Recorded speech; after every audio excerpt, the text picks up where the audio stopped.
এর আগে আন্তর্জাতিক আঙিনায় ভারতের স্বদেশী খেলা খোখোর অন্তর্ভুক্তি হয়েছে, কিন্তু বিশ্ব অঙ্গনে খোখো খেলা স্বীকৃতি পেল এই বছর, অর্থাৎ 2025 সালের একেবারে গোড়ায়।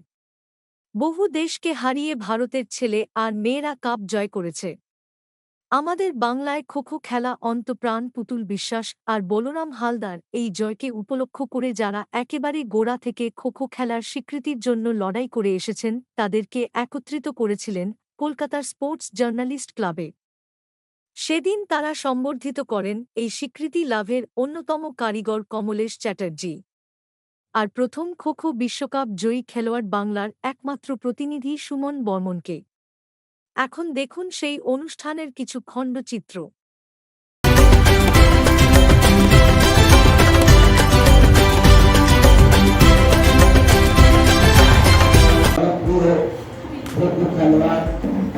তারপর কাবাডিও খেলেছে জাতীয় দলে।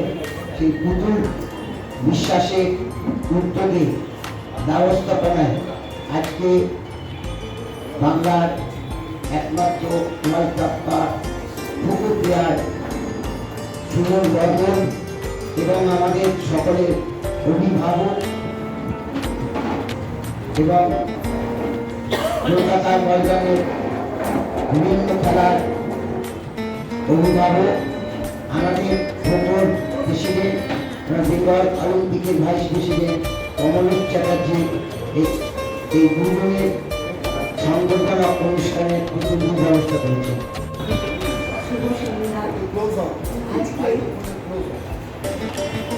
এই সোনালী সন্ধ্যায় আমার পুরোনো বন্ধুদের পেয়েছি। 66 সাল থেকে 65 থেকে খেলেছিলাম, 66 থেকে ন্যাশনাল খেলেছি। এই ন্যাশনাল খেলার সেই বন্ধুদেরকে আমি খুঁজে পেয়েছি। আর আজকে এটাই আরও আলোকিত হয়ে উঠেছে যে আমরা সংবর্ধনা দিতে পেরেছি।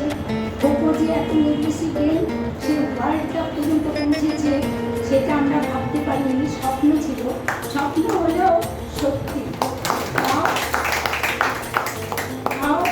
আমাদের অনেক খেটেছে, যে খেলাটাকে সব ধরে রেখেছিলেন একমাত্র কমলেশ চ্যাটার্জি মহাশয়, ধরে রেখেছিলেন। উনি পোস্টের জন্য কোনোদিন বেরোয়নি, কিন্তু অনেকে পোস্টের জন্য, চেয়ার নিয়ে টানাটানির জন্য অনেকে অন্য অন্য গেমে চলে গেছেন, কিন্তু উনি কিন্তু যখনই সুযোগ পেয়েছেন খোখোর জন্য করে গেছেন।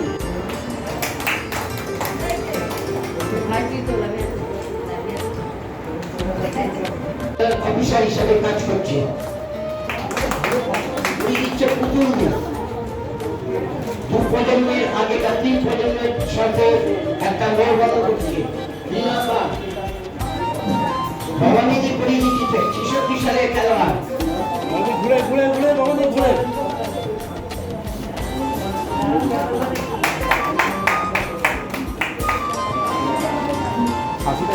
দিকে পুতুল বিশ্বাস করে বড় করে উঠছে।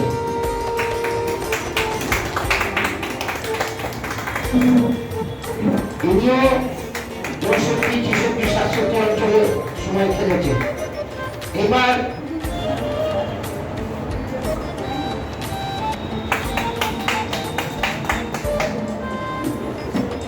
রুনা মজুমদার উপরে আসবেন।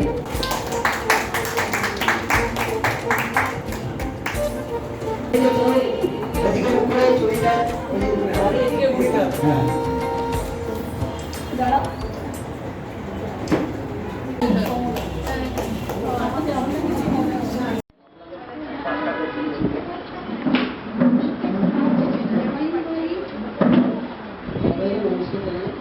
তোমার পরিচয় ওখান থেকে দিয়ে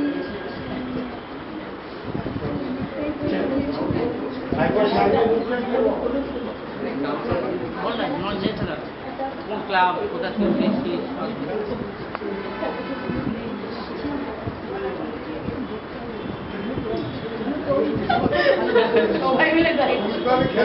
হ্যাঁ তুই তোর কথা বল আমি যেভাবে খেলেছি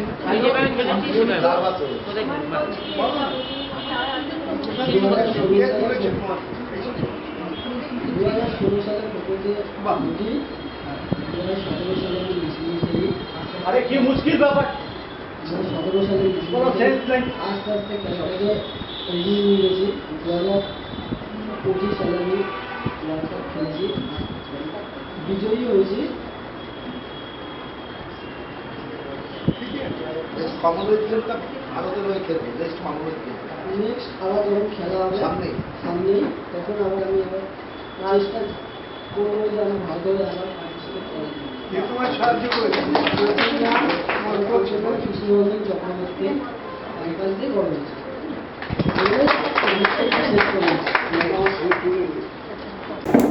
উত্তরীয় পর্বে বরণ করে নিচ্ছে প্রাক্তন খোখো খেলোয়াড়, বাংলা ক্যাপ্টেন এবং রাশিয়ার ফুটের অন্যতম খেলোয়াড় মঞ্জু দাস। আমার করা উচিত ছিল এই কদিনের মধ্যে, কিন্তু নানা রকম প্রোটোকল বা নিয়ম শৃঙ্খলায় আমরা এত বছর, যেখানে হুট করে একটা প্রোগ্রাম চাইলেই হয়তো করতে পারি না। তাই আমি ক্ষমা প্রার্থী যে প্রোগ্রামটার যে প্রতিনিধি ব্যক্তিগত উদ্যোগে খুব তাড়াতাড়ি সুন্দরভাবে নিপুণভাবে সফল করবে। সত্যিই এত পুরনো খেলোয়াড় যাদের হয়তো আমি যখন খেলাধুলায় আসিনি বা আমার প্রথম ন্যাশনাল ছিল, আমি খেলোয়াড় থেকেই যখন উঠেছি 87 সাল, আমি শুনছি কেউ 66 সাল, কেউ 86 সালে খেলা শেষ করেছে। খুব ভালো লাগছে তাদের সাথে পরিচিত হয়ে। তা আগামী দিনে অবশ্যই এটার জন্য একটা এখান থেকে শিক্ষা নিয়ে বলরামদা আমাদের খেলোয়াড় জীবনে সবাই যারা খেলেছে তারা সবাই একদিন না একদিন বলরামদার কোচিং পেয়েছে। তাই বলরামদাকে দায়িত্ব দিচ্ছি এই এক্স প্লেয়ারদের দিয়ে একটা গ্রুপ বলরামদা যত তাড়াতাড়ি করতে পারবে তত তাড়াতাড়ি আমরা মনে হয় আমাদের পুরোনো দিনের হারিয়ে যাওয়া খেলোয়াড়দের আবার একই সূত্রে রাখতে পারবো।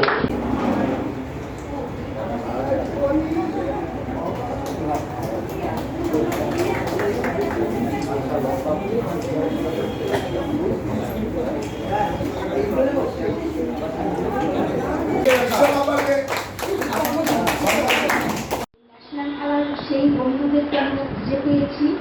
আর আজকে এটাই আরো আলোকিত হয়ে উঠেছে যে আমরা সংবর্ধনা দিতে পেরেছি। খোখো যে এত লেগেসি গেম, সে ওয়ার্ল্ড কাপ পর্যন্ত পৌঁছেছে, সেটা আমরা ভাবতে পারিনি। স্বপ্ন ছিল, স্বপ্ন হলেও সত্যি। তাও আমাদের অনেক থেকেছে। যে খেলাটাকে সব ধরে রেখেছিলেন একমাত্র কমলেশ চ্যাটার্জি মহাশয়, উনি কন্টিনিউ ধরে রেখেছিলেন। উনি পোস্টের জন্য কোনোদিন ভেবেননি, কিন্তু অনেকে পোস্টের জন্য, চেয়ার নিয়ে টানাটানির জন্য অনেকে অনেক অন্য অন্য গেমে চলে গেছেন। কিন্তু উনি কিন্তু যখনই সুযোগ পেয়েছেন খোখোর জন্য করে গেছেন। আজ খোখো আমাদের ইন্টারন্যাশনালও হয়েছে, আর রাশিয়াও গেছে, সাউথ গেমসেও গেছে। সাউথ গেমসে যখন কলকাতায় ডেমনস্ট্রেশন হচ্ছিল তখন আমি অফিসিয়াল ছিলাম। আমার প্লেয়ারও আছে মঞ্জু, সে খেলেছিল। তারা খেলে আমাদের ইন্টারন্যাশনাল পর্যন্ত এগিয়েছিল, কিন্তু পারিনি। তখন কমলেশদা আমাদের ওই হালটা ধরে রাশিয়ায় নিয়ে গেছিল, তারপরে ফিরে এসে ওয়ার্ল্ড কাপ করেছে। আমরা তো সেই আশা ছেড়েই দিয়েছিলাম যে বোধহয় খোখো আর কোথাও পৌঁছবে না। প্রতিটা লোক বলতো এত খেলা থাকতে এই খেলাগুলোকে চাকরি হয় না, কিচ্ছু না। আর আমাদের অবস্থা খুবই খারাপ ছিল। আর সব মেয়েরাই, আমাদের খোখো কাবাডির মেয়েগুলো একটুখানি মানে গরিব থেকে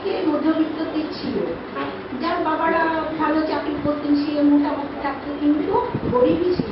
সেই খেলা যে এত উঁচুতে উঠে যাবে, কমলেন্দা যে দৌড়ে, তার ধৈর্য, তার যে ঐক্য চিন্তাধারা, ঐকান্তিক চিন্তাধারা তাকে যে এগিয়ে দিয়েছে এবং তার সঙ্গে যারা ছিল।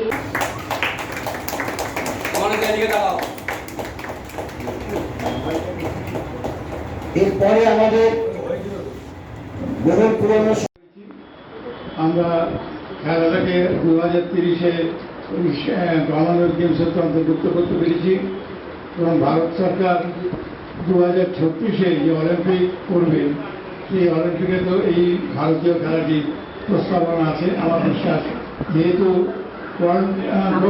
কাবাডি যেটা খোখো যেটা হয়েছিল জানুয়ারি মাসে দিল্লিতে, সেখানে 24টা দেশ, 6টি মহাদেশে বিভিন্ন দেশ মিলে মোট 26টা দেশ অংশগ্রহণ করেছিল। ভারতবর্ষকে নিয়ে বাদ দিলে 25টা দেশ। তো এই খেলাটিকে আমরা আশা করছি যে এটা অলিম্পিকেতে নিশ্চয়ই অন্তর্ভুক্ত হবে। যখন এই খেলাটা অলিম্পিকে অন্তর্ভুক্ত হবে তখন হয়তো অনেকেই আমরা জীবিত থাকবো না, থাকার কথা নয় বয়সের পরিমাপে, কিন্তু আত্মা খুশি হবে, সমৃদ্ধ হবে যদি আমরা দেখতে পাই যে এই খেলাটা অলিম্পিকেতে অন্তর্ভুক্ত হয়েছে। আপনারা অনেকেই জানেন, বিশেষ করে পুরনো খেলোয়াড়রা জানেন যে 1936 সালে বার্লিন অলিম্পিকের সময় এই খেলাটা ডেমনস্ট্রেশন গেম হয়েছিল বার্লিনে, কিন্তু পরবর্তীকালে যে কোনো কারণে কর্মকর্তাদের অনেকটাই গাফিলতির জন্য সেই খেলাটাকে নিয়ে আর এগিয়ে যাওয়া যায়নি। 1987 সালে আমরা স্যাপ গেমসের প্রথম খেলাটাকে অন্তর্ভুক্ত করবার সুযোগ পাই, কলকাতায় হয়েছিল, এবং সেখানেই আমরা এশিয়ান খোখো ফেডারেশন তৈরি করি। গত বছর 1921 সালে 20 সালে গুয়াহাটিতে এশিয়ান গেমস হয়েছিল, 14টি দেশ অংশগ্রহণ করেছিল এবং সেটা আন্তর্জাতিক মর্যাদাও লাভ করেছিল।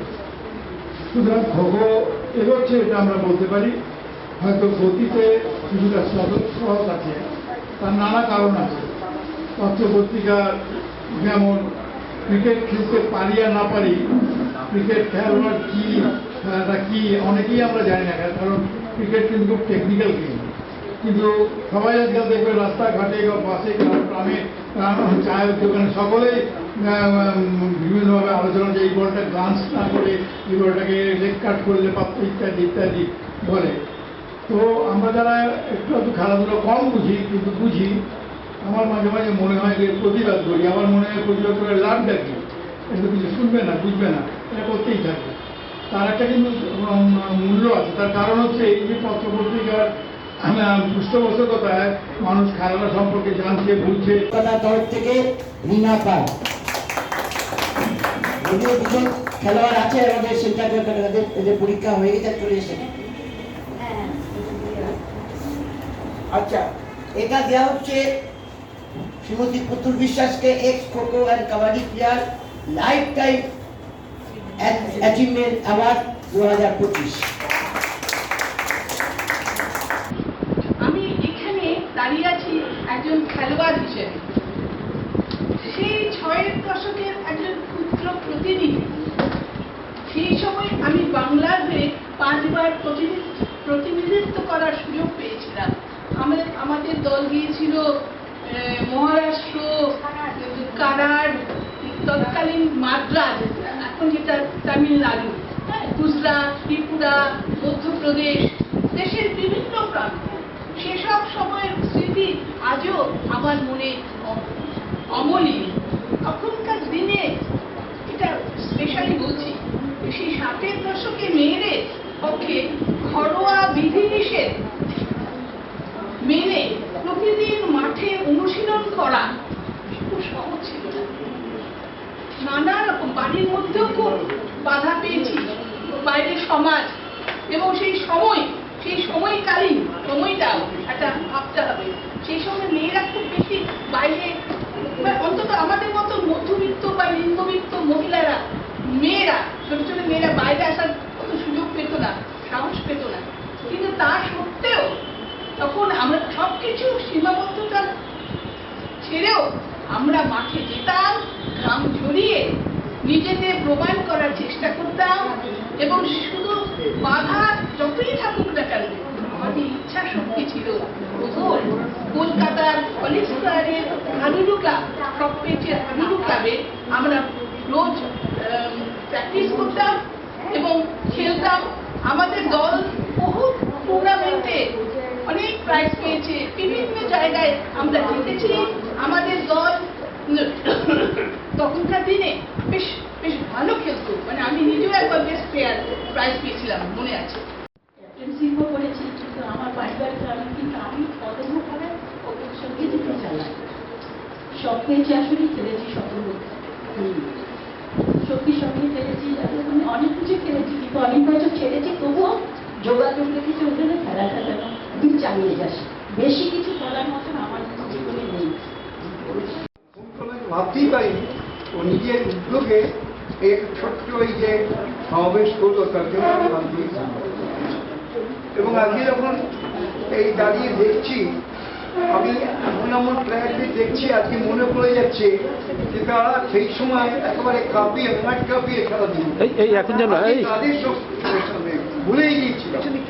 আমি নিজেও ব্যক্তিগতভাবে 70 সাল থেকে এই খোখোর সঙ্গে যুক্ত এখনো আছি, কিন্তু যে প্লেয়ার আরো যারা রয়েছে আমার এই সময় মনে পড়ে এই খোখো বিভিন্ন জায়গায় বিভিন্ন প্রান্তে, শহরে নগরে, খোয়াই, প্রণবরায় ব্যাঙ্গালোর থেকে কোচিং করে এসে তারপরে বিভিন্ন জায়গায় ব্যাংকের অফিসার ছিল।